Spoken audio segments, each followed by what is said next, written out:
Next step is pressing. So we've done our shoulder seam, we've done our sleeve insertion. Okay, let me put it so you can see it. So here, so see there's the shoulder seam and there was the sleeve. So, and I really need to press it at this point. So in order to press it, I'm going to use my helpers. I call it helpers. I have different types of the tailor's board or tailor's presser board, whatever you call it. So I do have a hem. I do have this one. My husband made it for me because I do have some preferences. Speaking about the height, about the width. So that's why I drew, I made a draft and my husband built it for me. So this is why I really like to use my own one. So in order to press it, let's put it this way. And have you noticed that my shoulder seam is not flat, it's a little bit curved. So this is why I like to use my second helper. Okay, I hope you can see it this way. See? So this way I can manage the curviness. So I don't need to create any folders or pleats. Okay, let's place it like so. Now I'm going to press it.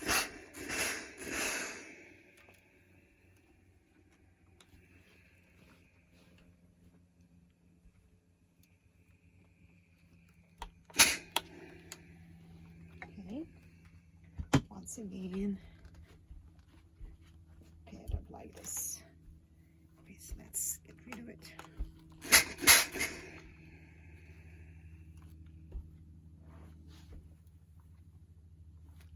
Okay, it's okay, I think. Okay. So flip it over. Straps, take it away.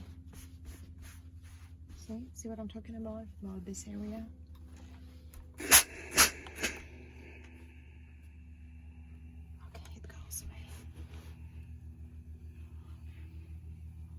So, and my goal at this point is to achieve the flat surface. This is what I want to achieve. Okay, good. So now let's do the second shoulder seam. Placing back our hem. Okay, let me move to the center.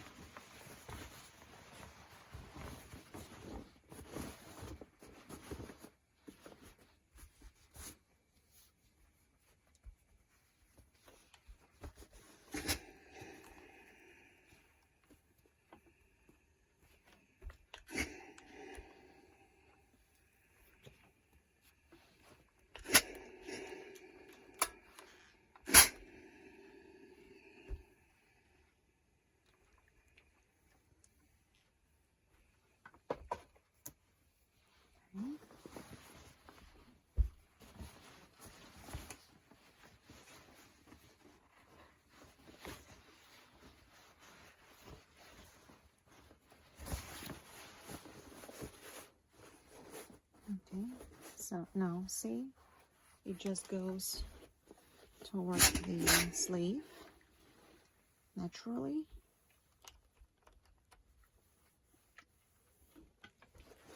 Okay.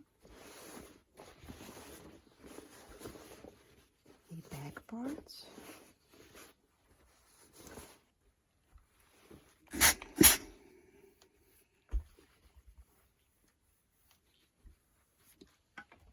Okay, looks good. Let's take a look.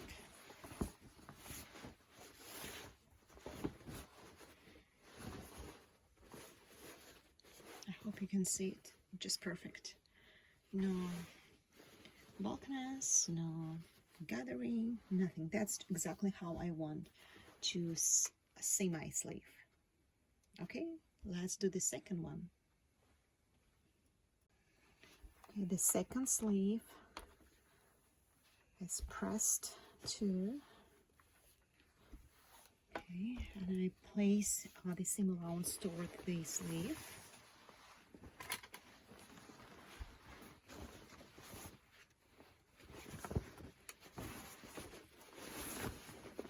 Just want to show you how it looks like.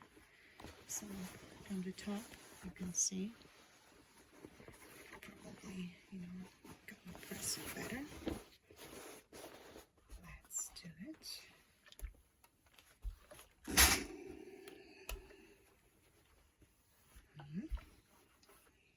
Nice, nice, nice.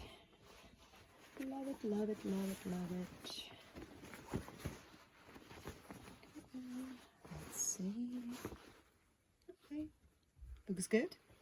Yes, I think it is. It does look good. Okay, perfect.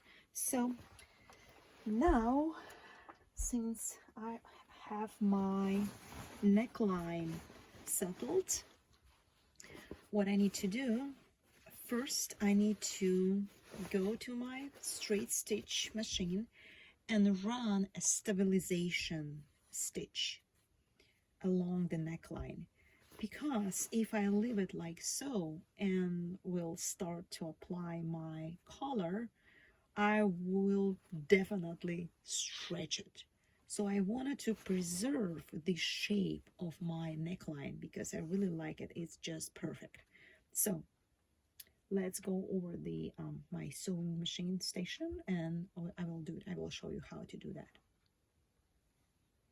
So what does the stabilization stitch means? It means that you stabilize your neckline with the stitch. This line should be placed a little bit away from your original stitch line, the stitch line which you will be using to attach the collar on. So let's say your original stitch line will be here, and your stabilization stitch should be just like 1 millimeter inside. So it's not such a preciseness, but it's good when if you can do it. Okay, so I wanted to increase my stitch line up to 4.5, something in between. And since I already know my sewing machine, and I know that the distance from the needle up to the edge of my foot is almost 5 millimeters, just a little bit less. So this is why if I place my stitch line, if I align the edge of my fabric with the edge of my foot and just a little bit, just a pinch of inside, like to the left, I will be safe. So my stabilization stitch won't be visible once I put something on the top of it. Okay, so this is just my calculation. I hope you understand what I'm saying.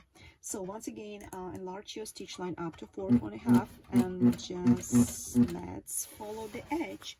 Okay, the goal at this point, do not stretch, do not pull, do not stretch your neckline. Okay, your goal is to preserve the shape. Okay, and can you see this curviness? Okay, let me do it this way. So can you see the curve? So you need to preserve that curve. You don't need to stretch it and create this straight line instead of curve. So this is why I gently move my fabric, and at this point be really careful. Okay.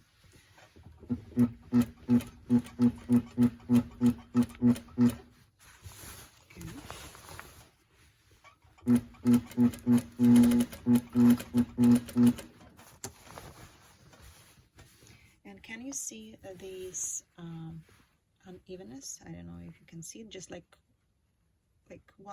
2 millimeters over there. So I need to trim it up later. So I'm just going to place my stitch, my stabilization stitch like so.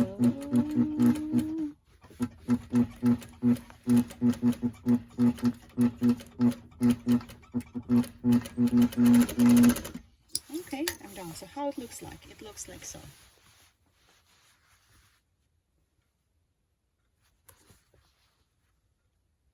Okay, so now what I need to do, I'm going to place two sides together. Let me go away from the camera.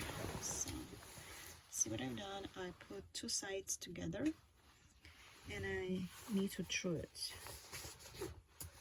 You can do it before the placement stitch, the stabilization stitch, but you know, I forgot to do it before, so that's why I need to do it now. So I'm going to line up two pieces right there. I need to match my shoulder seam. Okay,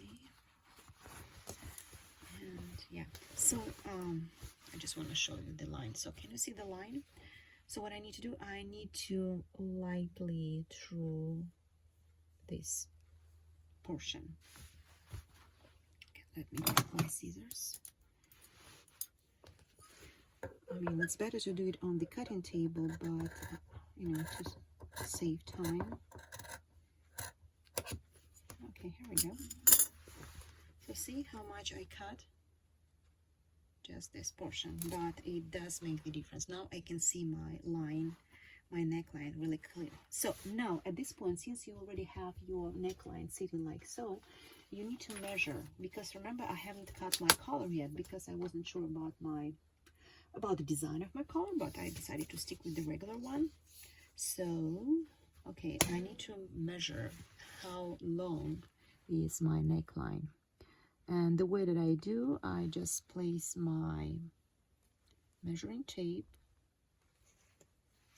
and finger walking technique helps me to determine how long my neckline is. And my neckline is exact 24 centimeters.